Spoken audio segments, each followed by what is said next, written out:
Okay, we're going to open the January 23rd Board of Health meeting.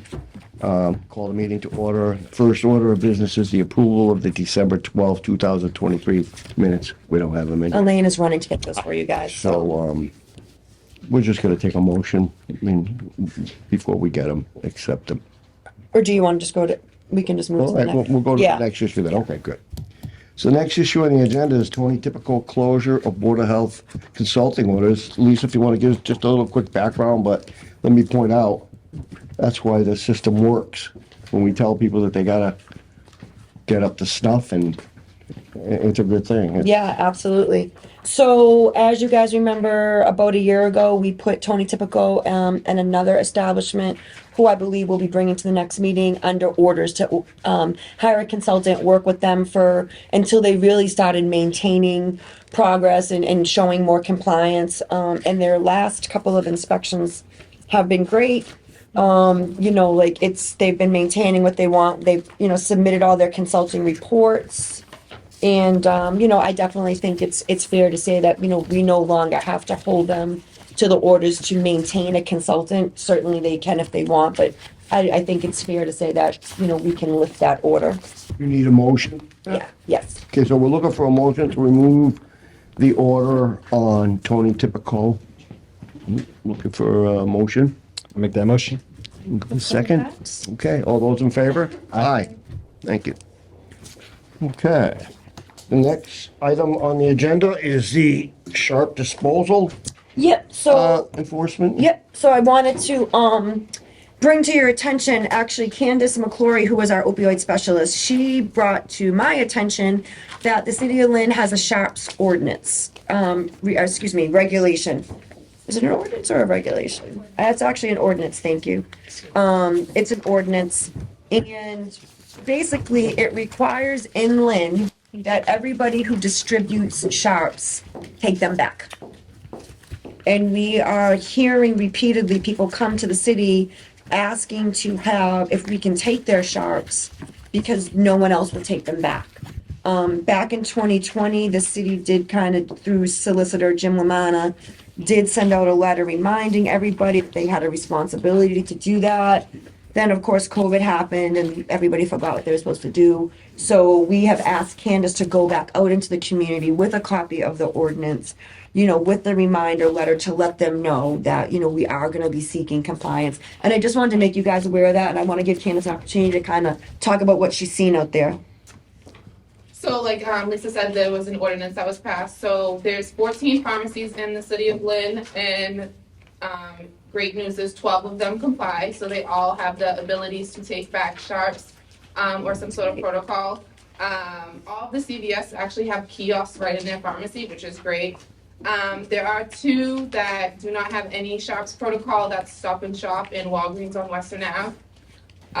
Their follow-ups, because they've been given a 2-week reminder of the ordinance and saying that they need to have a protocol in place by next Tuesday. So that would be 1:30.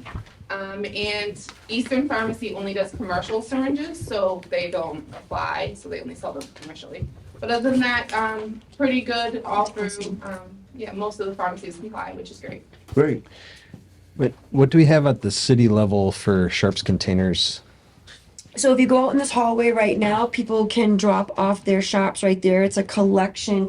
I think that's through the state, the DTH. And then we have our personal, we pay Stericycle, correct? To come and pick up our sharps. Yeah. And do we have, because I'm sure there's like hot spots where people are like throwing their sharps. Is there any effort to like put something there that's not in a pharmacy? So the city is looking to put some shops disposals out, and actually Candace is part of that effort as well. They are actually working hard to make them somewhat more attractive and visually aesthetic. That you don't know. Yeah. Right. And on top of that, we do, I don't know if you noticed, make sharps containers available for free to anybody who needs them. And we have 10,000 billion of them in closets. So anybody who needs sharps containers, you can come get some from Public Health. Because I'm sure like the people who are really worried about like disposing their sharps probably may not feel comfortable going into a pharmacy or something like that. So I know there's complaints about sharps being around the city, so if we could pick the hot spots and have something there, I think Yeah, that'd be great. yeah, we can definitely do some more work on that, yeah. Do people say that though? They're uncomfortable going back to the pharmacy to give back the needles where they got them?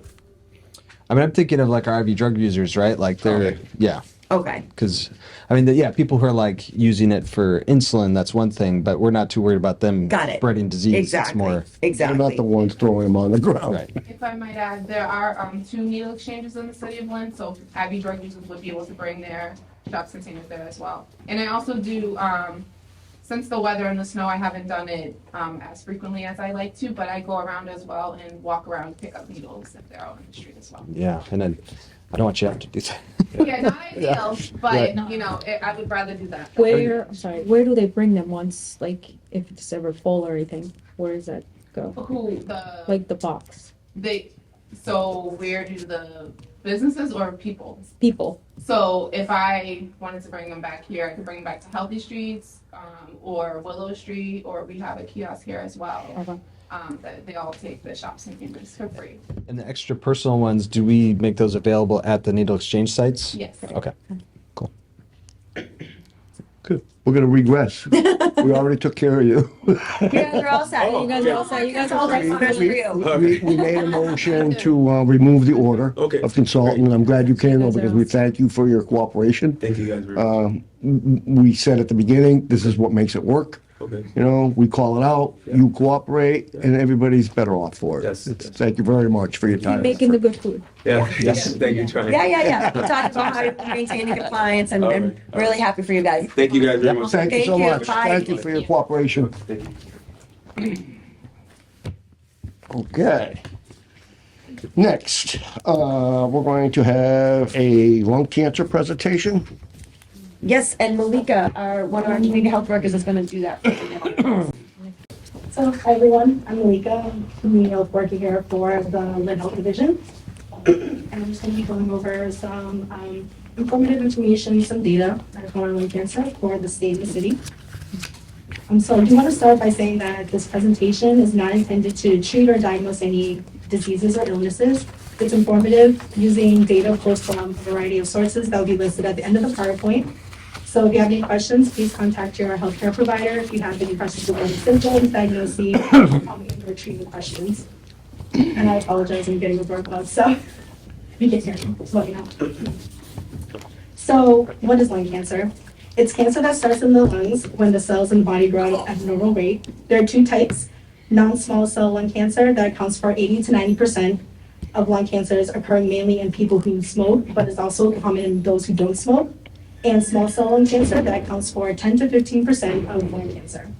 Lung cancer is also the second most common cancer in both men and women in the United States, with estimates of approximately 238,000 new cases of lung cancer and 127,000 deaths from lung cancer in the United States for 2023, according to the American Cancer Association.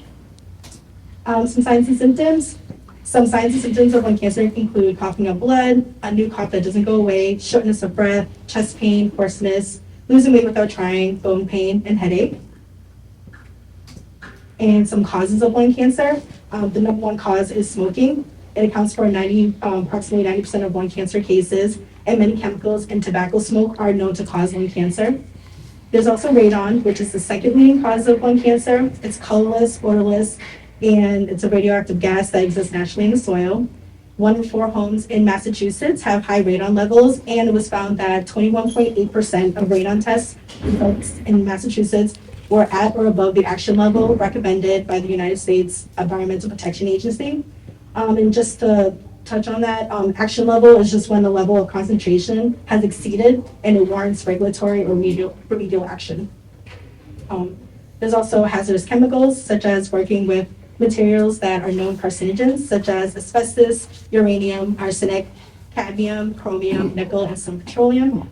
There's particle pollution, which is a mixture of tiny solid and liquid particles that are in the air we breathe, such as exhaust smoke, and that can increase lung cancer.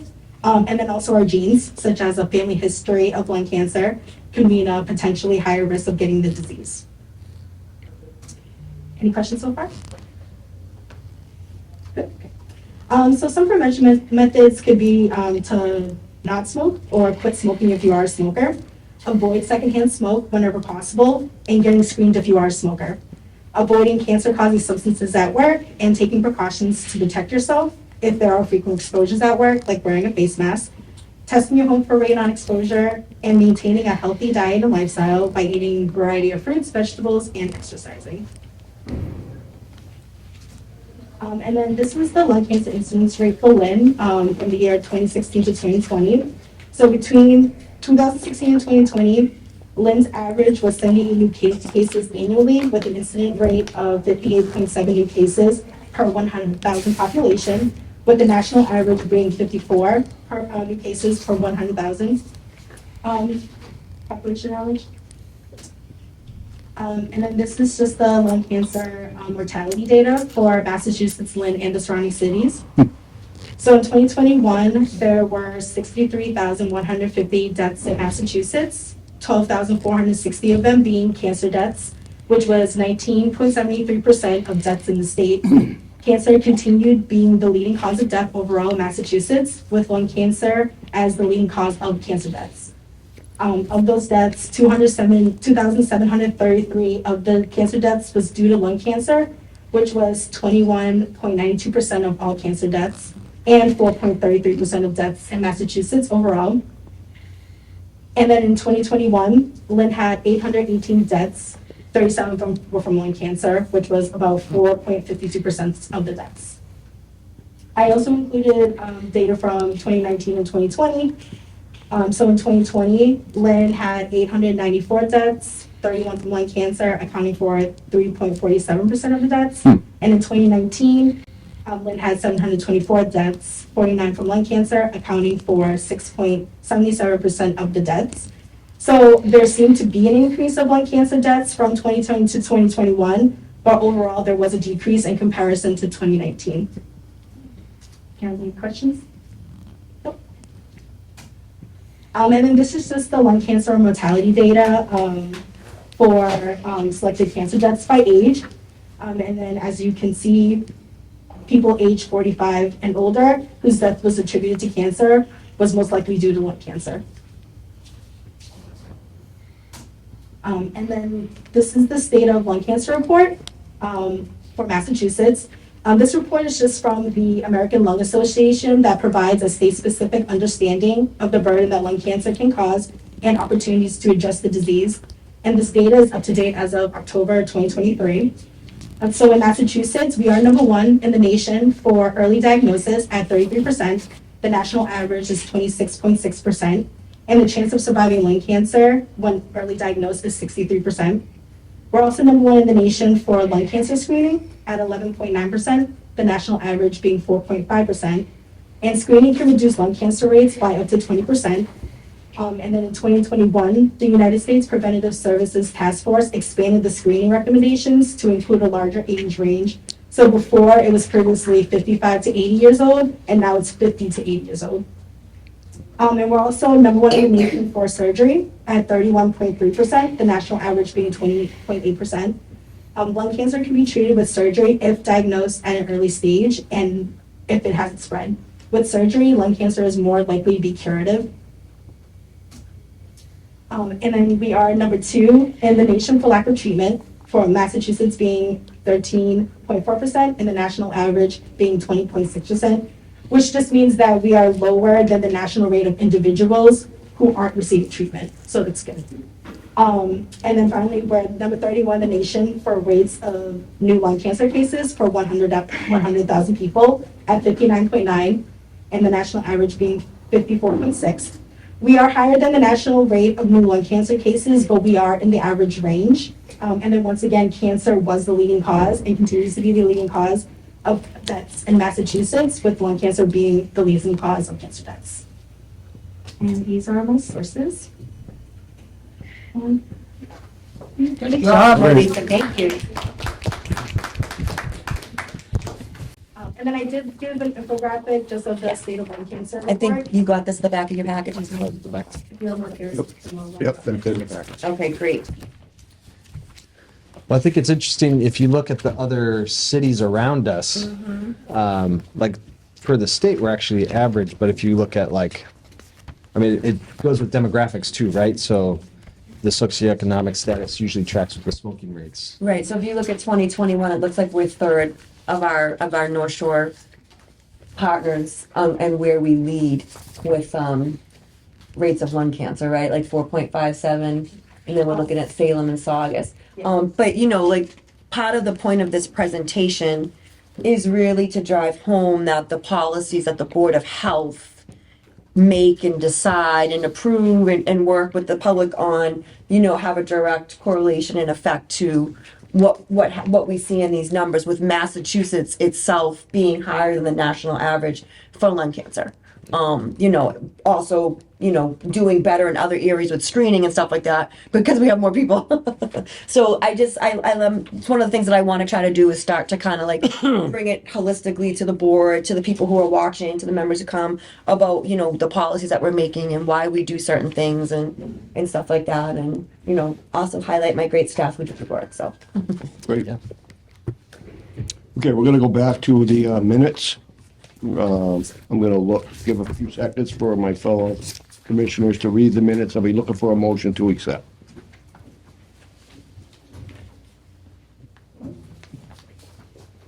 I wasn't even there.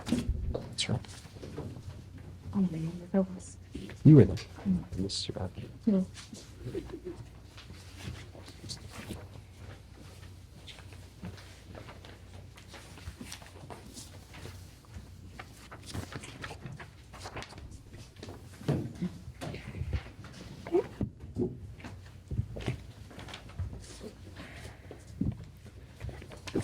Can I motion to approve the minutes if I wasn't there?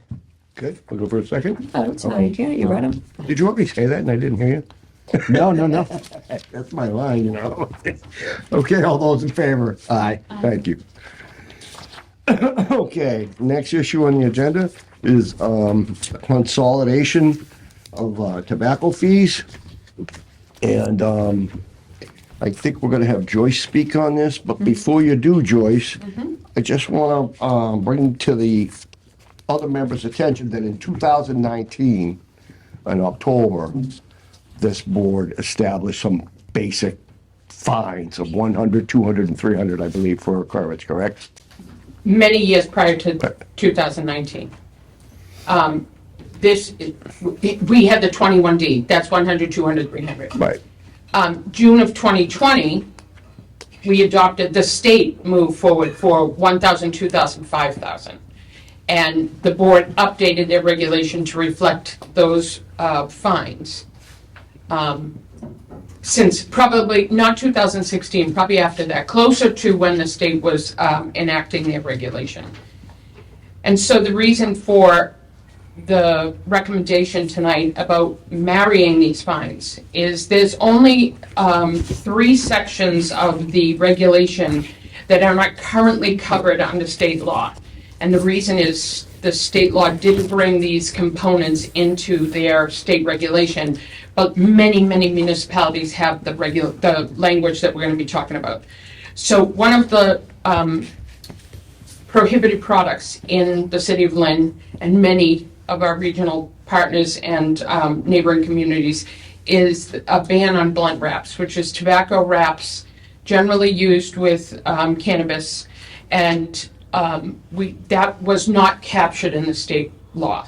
So it's a local regulation at this point. The other piece was prohibiting the sale of tobacco in an educational institute. So for example, North Shore Community College, their bookstore can't sell tobacco in their bookstore. The state didn't adopt this, I don't know why, but they didn't, and North Shore doesn't, and most schools don't, or higher education don't sell tobacco, and haven't for a long time. And the third thing is the cigar pricing and packaging. That was the $2.50 for one little cigarillo. It wasn't going to impact the the cigar aficionados, not that their lungs aren't any less important than anyone else's, but the idea behind this was that young people were starting to buy these flavored little cigarillos. So a one small cigarillo, which could be selling for $1, or we even found 4 for 99 cents. The minimum for one was $2.50, and 2 or more. It could be 2, 3, 4, 5, 20 because there's packs of like Double Diamond, which are cigars. They come in a pack that look just like a pack of cigarettes. Had to be a minimum of $5. So those are the three components we're talking about. And most surrounding neighboring communities who are updating their regulations are merging these, because in the municipalities where these weren't merged, it becomes sort of an administrative nightmare. So we may have a sale to a minor one day, that's $1,000 fine. And then we may have a blunt wrap violation, and that's $200. And then that next violation is we go into a store and they have flavored products, and it's a $5,000 bill. So it's $1,200, $5,000, just jumps around. And to keep track of those different fine, structures is cumbersome. The other thing is, I can't tell you how many years we've been talking about blunt wraps in the city, and we've gone out, we've sent letters, our inspectors are out there telling people they have to get rid of these, and 6 months later, they're back in the store. So if there's a $1,000 fine, we're gonna see less of that repetitive bringing these back. So I'm recommending that, and I know that piece is on the agenda. What we would do is create a draft regulation with the married fines, or merged, whichever you prefer to use. And then we'd have to hold a public hearing. And it won't be, I'm not saying it won't be attended at all, but probably won't create a high attendance rate, only because this is happening all over, and they're so small, these components that are not captured in the state law. So most of our retailers are aware of the state law and the state fines. There are a couple other things that, and I have a regulation in my hand, and I don't know, this is the most current one I think we have on file, but I know that, Lisa, you can speak to this. At one point, we talked about reducing the number of permits, and I think that the board voted on that. That wasn't something you needed a public hearing for, but it's not captured in the copy I have. So I'd like to make sure that it may be in another version of the regulation, but I want to make sure that that's captured. We bring that number from 140 down to whatever the number was. I believe it was 134, 136. And it says 15 adult-only establishments, and I believe the language that we adopted was 1, and that's all we have in the city right now. The other thing I'm just going to quickly draw the board's attention to is in the definition section, and I'm just doing this because I have the regulation, but we can certainly do the draft and you'd have it here. But in the definition section, we define what a smoking bar is, but we don't do anything with that language in the regulation, and we prohibit them. So in the regulation, it defines what a smoking bar is, and in our ETS regulation, which is the workplace smoking, indoor smoking, we made, many years ago, we made no exception for smoking bars. So we've been enforcing that there are no smoking bars, but we wanted to be explicit.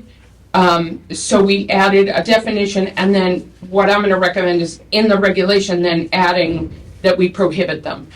We're safe in that we have our ETS reg that doesn't make an exception for them, but I just think it's an opportunity while a regulation is being worked on that we can plug it in here. And we've been doing that across the North Shore, Cape Ann, and quite frankly, across the state.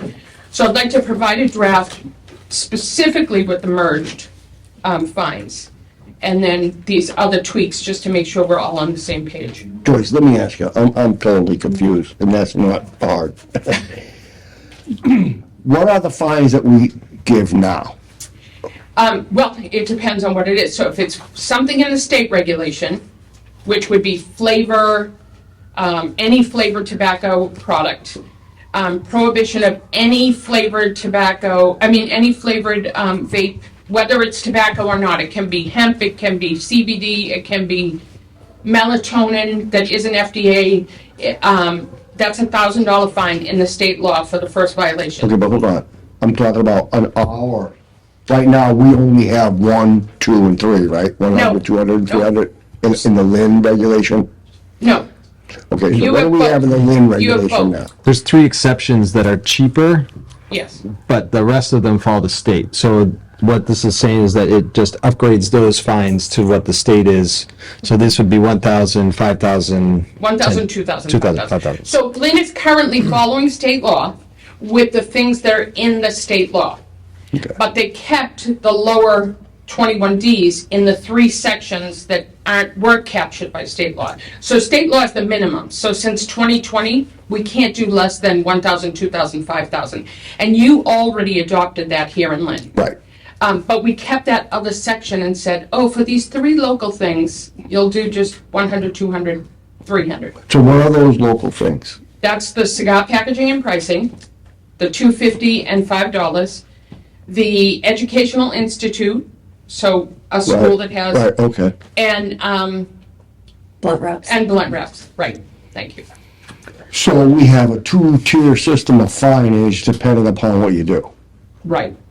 But in the regulation tiers, and that's what I was saying, like, so you may have a sale to a minor, and that's a minimum of 1,000. And then we find blunt wraps, and it's a $200 fine. And then we find flavor, and that's a $5,000. So we just want to keep it in line with Consistent. state law. So what happens is that the 3 things that we were separately fining be incorporated into language of the state fineage, whether Right. it's 1, 2, or 3. Right. And is there a change on the first thing about now? There'll be suspensions. Did we have suspensions on the first time? 3-day suspension. You We do had one that with our. Yes, you And are. that's gonna be, we didn't have that on everything, on those other 3 things, did we? We had the 3-day suspension? It's only, because state law requires it, it's only, say we find flavor in an establishment. They get a $1,000 fine if it's their first offense. They don't get a 3-day suspension. But if it's their first violation of a sale to a minor, they get a $1,000 fine and a 3-day suspension. Okay, And that's, state law left that time frame to you guys, which you already decided. yeah, good. Okay, because I can tell you at the beginning, it looked as if we were going, it was my fault that we were going from 100 to 1,000, but we've already gone to that 1,000 on certain parameters. Almost the whole thing. Right. Yeah, Okay. exactly. So we're already really there, we're just fine tuning. Exactly. And these other tweaks I just noticed, and I think that they were already voted on, it just, and it may even be in another iteration of this, but I'm just saying, let's get a draft that has everything we have. So you're looking for a vote tonight, you want to wait till you bring the draft to the next meeting, have us vote? No, I'm looking for a vote to say these are the things you want in the draft. Well, we're gonna approve the draft, right? You're There'll be- gonna have, and right, there'll I'll be a bring the draft hearing to the and- board, yeah. before the board, and I'll actually highlight in yellow any additions or changes or whatever. Yep, Okay. So makes we it need, really easy to, so we need a motion to make these proposed changes before we have a hearing. yes, Okay. and I'll provide a draft regulation. At the next meeting. And we'll vote on the draft to formalize Exactly. it. Yes, perfect. Okay. Yeah, sounds good. So it sounds like the draft should be what's available for the public hearing. If And- they approve, and I'm assuming you approve, unless there's something else that we find that they just should, but you always have, even at your public hearing, you always have the opportunity to say, Comments? with this exception, you know, remove Right, this. so I think in being efficient, what I think would be a good idea would be to have the draft available, say we're having a public hearing, and then at that point, it's still a draft, and you guys would have the opportunity to hear from the public, Perfect. and then, you know, yeah, I love it. The draft remains a draft till the end of the public hearing. right, yeah. Okay, good. So we're looking for a motion to Create the draft. create the draft with the language discussed. Which includes increased fees, includes, smoking bars, includes. There's a number of establishments. The cap. Sections. Yeah. Yeah, the cap, although I do think the wording on that should be more consistent with the waiting list regulation and not specifically a number, but the number as determined by the Board of Health at the most recent vote for the waiting list. That way, every time we drop it, we're not updating that regulation, That's fine. right? Yeah, Yep. I think we can word it like And that. I think that you should stay at 1 for adults only. That's Yeah. really important. Yeah, I think we should double check that because my feeling was we were actually at 2. So we can double check that and put sounds that in the familiar. draft. Yeah. Yeah. We only do have 1, and I think we've only really ever had 1, but I think what we originally said was 2. Well, we had 2, and we revoked their permit. Right, but that one was still available because we never changed that there could be To 2. bring it down. Okay. Got it. Yep. Yeah, So we're voting on a motion to give you permission to proceed with the draft. With the language you approved. Yeah. tonight. Correct. Yep. Okay? And then, I don't, just said, so, a vote. Let us get that vote first. Yeah. Sure. I'll make that motion. Okay, Second that. All those in favor? Aye. Aye. Okay, go ahead, Joyce. And then I think that, Lisa, you provided the tobacco community fact sheet. Yeah, yeah, Elaine Just- put that in there, Just yep. a glance at it, this is something that DPH does for us. They create taffy sheets. They don't do this exact layout anymore, and there's more of a bigger and more robust dashboard. But just to point out, this was updated in 2019, and just in terms of smoking rates, adult smoking rates are 22.1, and the state is 13.7. So in one more reflection back to why we're doing what we're doing, and the doctor and anyone has young children or grandchildren, we're unaware of just how dramatic vaping is going to be to the health of young people because we don't have numbers. And it may not be lung cancer, it may be some other kind of cancer or something worse. So we've lost ground in, we had something like 1.8% of the young population was not smoking combustible cigarettes. And we lost a lot of ground with the youth that are vaping. And it's dangerous, it's high concentrations of nicotine, very easy to get addicted because it's much easier to use it, initiate. It's not like that choking when you were a kid, you were forcing yourself to have a combustible cigarette. This goes down smooth, and prior to 2020 here, they were selling flavors, so it tasted like banana and grape and whatnot. So that's the additional fight we're fighting right now. Great, good job, Joyce. Thank you. Okay, we're doing more? So, we did receive yesterday, information from Mobile 512 Chestnut Street's attorney, despite the fact that it was out of the timeline, that I did run by our city solicitor, and the city solicitor did recommend that we table this until we have a chance to review it and see what it says, and to await what's going on with the DOR violations. Oh, I guess that means you haven't seen my memo. The members haven't seen my memo. No, I just got it yesterday. We're tabling this. I understand, but I want to give them my memo. They'll get it in next And week's as I board. say in my memo,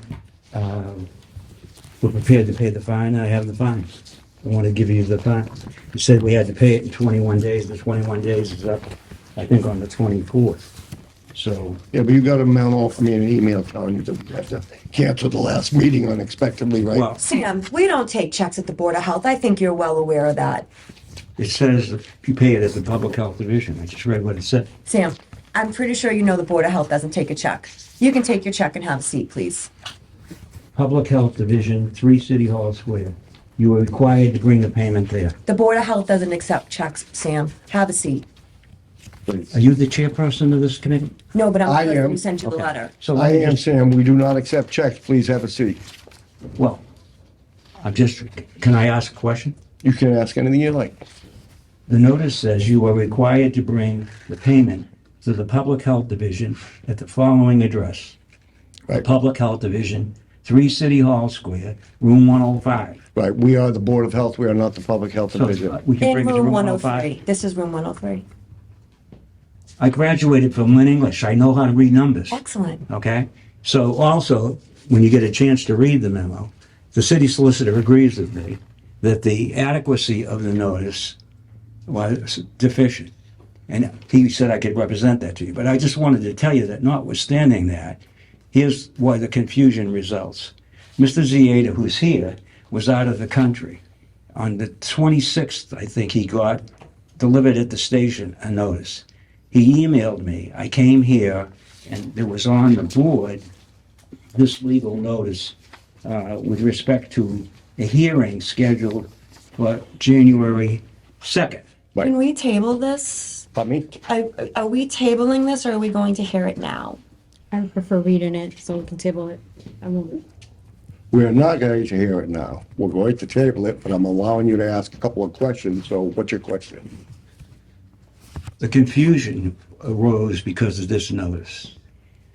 So I then came back, I went to the clerk's office, and they said it was the night of the inauguration, Correct. that there wouldn't be a meeting. Another notice was posted, which I saw, that said the meeting was gonna be January the 9th. Mr. Zeta's still out of the country, I contacted him.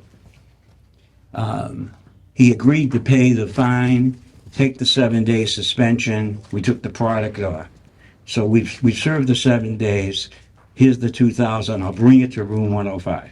He's also taken the product off because he has the suspension. Let from me the state. interrupt you, Sam. I'm still waiting for the question. The question was, with respect to the notice, there was a notice January 2nd, there was a notice January 9th, okay? Then he got an email that said there'd be a hearing on today. Right. The notice that was published here said that the next meeting would be February the 13th. So I had assumed, but he came back from Lebanon, okay? Is this a question? To be here. Is this a question? It's a long question. I'm trying to find out what is the date, the actual date of the next meeting. Because I've seen the 2nd, the 9th, today, and the 13th. This is the meeting for January. No, but with That's at respect to the bottom. next That's meeting at the is my bottom of the question. agenda, which we do at the last thing in the meeting. So the last thing that we will discuss at this meeting will be the next meeting date. So that's when you'll decide the next meeting. We set the next date it's the last issue. So it's not February 13th? We haven't decided It might that be. yet. Oh, okay. And the check goes to room 105. Not here. I'm pretty close. Yeah. All right, thank you. All right, so we're looking for a motion to table Yeah. the mobile 512 Chestnut Street suspension till February's meeting. I make that motion. I second that. All those in favor? Aye. Okay. Narcan training? Yes, so Candace, again, is up. We realized, as we're trying to get some more people aware of the Narcan training and the effectiveness of using Narcan, we were talking about having Candace do a presentation for Lynn Cam, and I said, well, why don't we have you do it for the Board of Health? And that way everybody who watches That's good. can kind of get it, and we'll have it out there, and, yeah. So is everybody here familiar with Narcan? Naloxone, at least has heard of it before? Yes. So naloxone actually was approved by the FDA in the 1960s, but it was only approved for doctors. So only doctors were able to give it out. It took lots of time and lots of data and lots of people that were really fighting the good fight to put some data together to determine that Narcan should be available to the general public and the IV drug users. So around 2007-ish, that's when Narcan became readily available to people. So now here at the health department, health division, we started doing Narcan trainings. And we just want to make sure that it gets out to everybody because overdoses, when we talk about overdoses, we're not just talking about IV drug users. And a lot of times that's where people's mind goes. Oh, I don't need this. I don't inject drugs. I don't need it. We're talking about any opioid medication. So this is your prescribed medication that you're getting from your doctors. It could be your elderly family that's on pain meds, or it could just be you just gotten surgery or something like that. Those all still pose a risk for overdoses. So Narcan will work for any drug if you're overdosing? Opioid. Any opiate? Any opioid. Okay. Yeah. So today, like I said, we're going to talk about Narcan, aka naloxone. So Narcan only reverses opioid overdoses, which is a good thing and then also a bad thing because if it's not an overdose for opioids, it won't work. But if I'm coming across someone that I'm not familiar with, I don't know them from a hole in the wall, but they are unconscious and I have my Narcan on me, I can use it. It won't cause any harm to them if it's not opioid related. Narcan takes about 3 to 5 minutes to work. So you do really want to try to stay with the person, make sure that you're giving the Narcan time to get into their system. And it also wears off. So it wears off between 30 and 90 minutes. So what this means is someone can actually fall back into an overdose. So again, very important that if you're around somebody that overdoses, you stay with them at the time or call 911. So what it does is it temporarily removes the opioid receptors from the brain and replaces it with naloxone. Like I said, for the 20 to 90 minutes. You cannot abuse Narcan, so this gives you no effects of being high or anything like that. You can't get addicted to Narcan. It only reverses opioid overdoses. It's recommended that it's stored at room temperature. There have been studies that if you leave it in your car, you can still use it. However, best practice is room temperature Narcan. Does anybody have any questions on that real quick? So it does expire in about a year and a half. These ones are 2026, so these are good until July 2026. The Supreme or over the counter? So you can get these over the counter, or you can come here and get them for free. They're at any pharmacy, and you can also get them at like Walmart, stuff like that. They're about $45 at the store. And they changed the regulation, you can get it without a prescription now, Correct. correct? Yeah, you can walk into any store that sells medications, like your Tylenol, stuff like that. They should have Narcan as well. Again, like I said, it's about $45. So come down here and get it instead. So we want to know what an overdose is, right? So what overdose is respiratory failure. So some signs of an overdose are discoloration of the skin. So if, in a fair skinned person, it may be a bluish color. In a darker skinned person, it may be a grayish purple color. Low breathing or shallow breathing, no breathing at all. No response, so if you try to shake them, they don't respond. And then there's also something called agonal breathing, which can sometimes sound like snoring, which gets really tricky, especially if it's around nighttime and it's a loved one. You go to check on them, and you just like, oh, they're snoring. It could potentially be an overdose. So if you know someone that is actively using and you're concerned, just give them a little nudge and check on them if you think they're sleeping. So the first thing you want to do is if you think somebody's overdosing, you want to give them a sternum rub. So you grab your fist and rub it on your chest, on their chest, not your chest, on their chest as hard as you can. What this does is it causes the most amount of pain with the least amount of damage. So if they're not overdosing, they should get them to respond. So if they do respond, you want to get them up, get them talking, just let them know that they're really not in a good way right now. Use your judgment if you feel like you need to call 911. If you're in a professional setting, call 911. And just let them know that they're really not in a good way and you're concerned about their well-being. Now, if they don't respond, that's when you want to give them the Narcan. So you want to put them in a position where you can tilt their head back. So whether that be them sitting down in a chair, lift their head back, or if they're laying down, ideally put their head back. This is what the Narcan looks like. This is a 4 milligram. And once you press this button, it disperses the entire medication. Let me show you real quick. Very quickly. So what you want to do is you want to tilt the head back, insert it into the nostril, block one side, and then press the button. Like I just showed you guys, it disperses the entire medication. So make sure that once you don't press the button until you have it inserted into the nostril. The medication only fits one squirt, that's it? Yep, so one squirt. Each box comes with 2. So there's 2 doses in each. Once you give the first Narcan, you want to try to wait 3 to 5 minutes because you gotta let the medication have time to work. In that 3 to 5 minutes, you want to give some rescue breaths. So similar to CPR, 1 breath every 3 seconds. So block the nose. 1, 2, 3. 1, 2, 3. And you continue doing that process. Narcan, rescue breaths, Narcan, rescue breaths, until either the person responds or 911 comes and they're able to take over the scene. Once they do respond, you want to get them in the rescue position. So if they're sitting so body weight is really hard, it's really heavy if someone is unconscious. So you want to get them laying down, leg over to the side, head in the, let me show you a picture. Here you go. Oh, there you go. Rescue position, so that they don't vomit and aspirate on their vomit.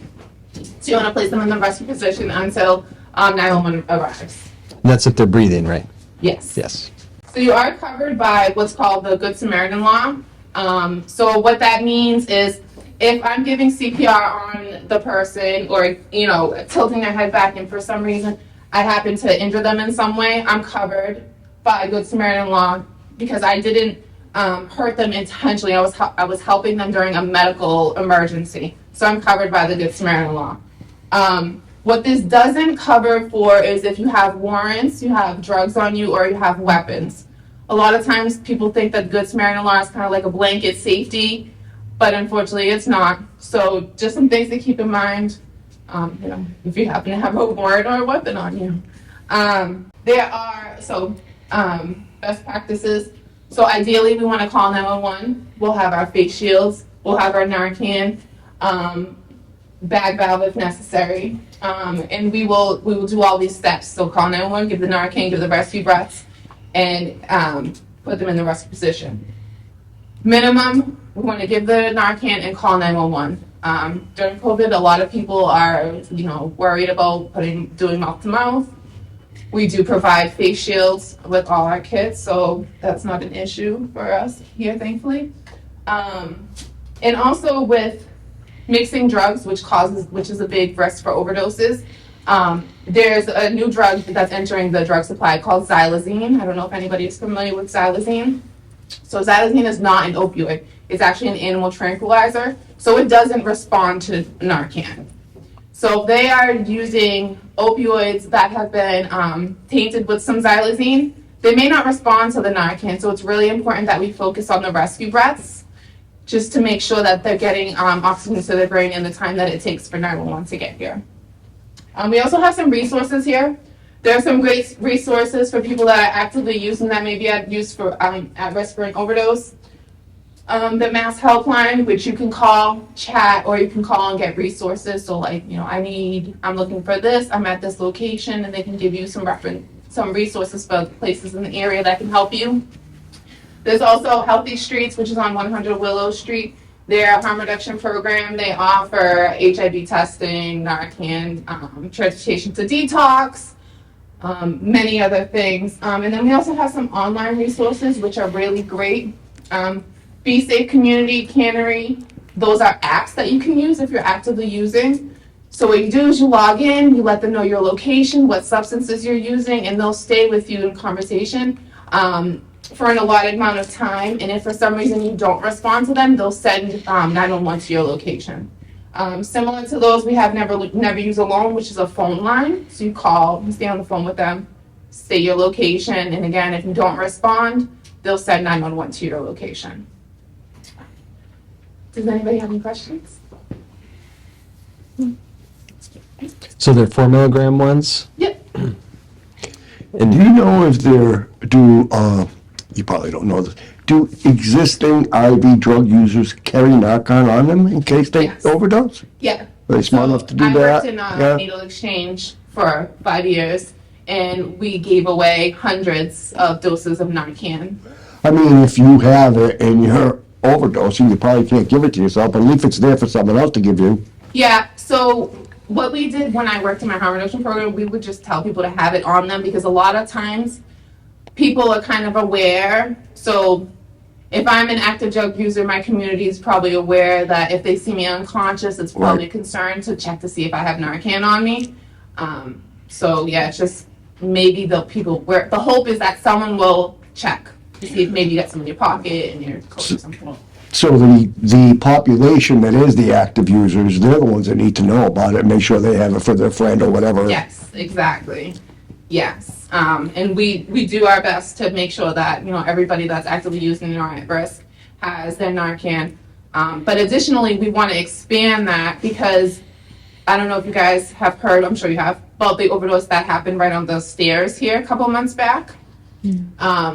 Unfortunately, overdoses keep happening more and more often in plain sight. It's not just, people in their houses anymore. It's everywhere. It's your friend from work. It's the guy down the street. It's everywhere. The So we public just want, classroom as well. yes, it's everywhere. So we just want to make sure that Narcan is heavily available for everybody, just so you have it. First time I used my Narcan, I was just driving, and a guy rolled into the intersection of Wyoming Square, and he was overdosing in his car. Didn't know him from a hole in the wall, but I happened to use my Narcan because I had it on me, and it worked. So it just can happen at anywhere, at any time. So we just want to make sure as many people as possible are aware of it. And I also just got a report from Chief O'Toole, who said that the overdose deaths in Lynn were down by 36%. That's great. Did we mention to you guys I never say it right, the naloxone boxes that we Yeah, have in the Jeff city? knows about that. Yeah. Do you want to bring that up really quickly too? Yeah, so we have 5 new nalox boxes throughout the community. Western Ave and Light Street, the Commons by the bathhouse, Central and Liberty, so where Speedway is, Mount Vernon, and Lewis and Cherry Street. There's 9 Narcan in each box. They've been going on, we've had them for about a month now, and they've been accessed 42 times, so that means 42 people have taken Narcan from the boxes. Right. And they've been a success, no damages, no issues so far, smooth sailing. Yeah, it's life-saving. What the Yeah. heck is that? And this is why Candace is our opioid specialist, right? And if you guys want some Narcan, I can give you some right now. I want some too, because I had overdose in my gas station, I didn't know what to do. Yeah, definitely. It's definitely something that you should have for sure. I've got some already. Thank you. But I think a key point to what you said, so the 4 milligram ones, like with the potency of the fentanyl now, 4 milligrams is almost never enough. And so if you're going to administer Narcan, like call 911 because, yeah, you don't know, like maybe it'll work, but it might not. Especially with the way the drug trends are changing, like I said, with the xylazine. We just don't know. We don't know what the person has used. So it's just really important. Always call 911. Give the Narcan, call 911. It's the best way to. They may not even know what they used. I mean, honestly, that's the truth. Yeah. That's the truth. And back to the overdose story on City Hall. MJ, who was interim director at the time, saved the person by doing a sternal rub, realizing what was going on, ran, got the Narcan, and revived the person on the stairs of City Hall. Awesome. And you should know they'll be very angry when they wake up, but they'll be Yes. grateful, they'll be grateful later. In the long run, they'll be happy. Yes. Exactly. Well, thank you very much. Good job. Thank you. Thank you. There was one last thing I just wanted to let you guys know about. Okay, any old business? No. Any new business? I just wanted to let you guys know that our epidemiologist put this together for you just to give you an idea on like what's tracking for flu and COVID right now. It looks like, and Dr. Vandenberg, you probably could answer this for us. It looks like we're showing so much more flu this season. Yeah.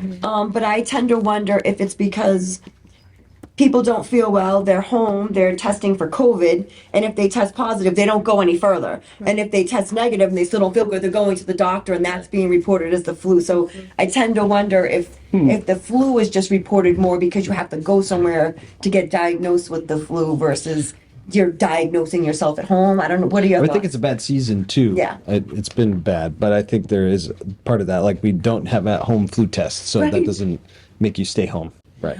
Which actually reminds me, now that I say that, we are off starting next Tuesday, 3 to 5. From 3 to 5, we are offering walk-in flu shots still. We do have some flu shot vaccine left, and we figured because it has been a really heavy flu season and it's hit a lot of people badly that we should still try to offer it because it still can make a difference for people, so we are still doing that. And that too will late. start I next don't have any Tuesday. way to reach out to doctor's office to tell them to tell their clients to come here now. I mean, If they don't have it, because I know, I forgot once I went to my doctor, they said, "Do you have the flu shot?" "Oh, we don't have it now." really? And I would have just gave me, I got it now. Yeah, And yeah. It didn't happen, I mean, we're certainly doing marketing around it. We put it Yeah, on so they social know. media, we put it on our website and stuff like that. But yeah, and I'm pretty sure the health center's still doing We it as got well. Yeah, yeah. We're actually doing Saturday clinics too. Still, okay. Yeah. Yeah. Right. Hopefully RSV we can get next year. Yeah, you know, I definitely heard that. I've never really heard of adults getting that until this year, and I was like, oh, jeez. Yeah, I mean it happened. I mean we have the vaccines now, but they're so new that the availability is very low. So hopefully next year we'll have more. Oh, great. Okay, our next meeting date? So I believe we wanted to stick to the first Tuesday of the month. Is that correct? I think. That's what you had said in the email, right? And I just want to, because I really would like to have a regularly standing meeting. I think it's easier for everybody. Then if we have to change it, Right. We would have, if we do the first Tuesday of the month, we will have to change it in September because that's an election day. Yeah. In September. Other than that, Yeah, I think that was our conversation because there was a lot of like first Tuesdays in a row that were no good because of the holidays. I think. Right. So, but that is best. so, okay, so we're going to stick to minus any kind of elections or things like that. First Tuesday of the month, which would put us at February 6th for the next board meeting. I do want to just let everybody know that there is going to be a Black History presentation in the foyer at 6:30. North Shore Juneteenth Association will be promoting the Black Excellence stuff, so parking may be a little difficult. Norris is going to be speaking. Yes, Norris will be speaking at that. Yes, exactly. So there will parking may be a little bit. I just want to give you a little heads up for that. But it'll be a nice opportunity to go check it out after the meeting. I was gonna say that. It was just All bring the right, meeting over great, there. great. The next motion is to adjourn. Make that motion. I second that. All those in favor? Thanks, Aye. guys. Thank you very much, all.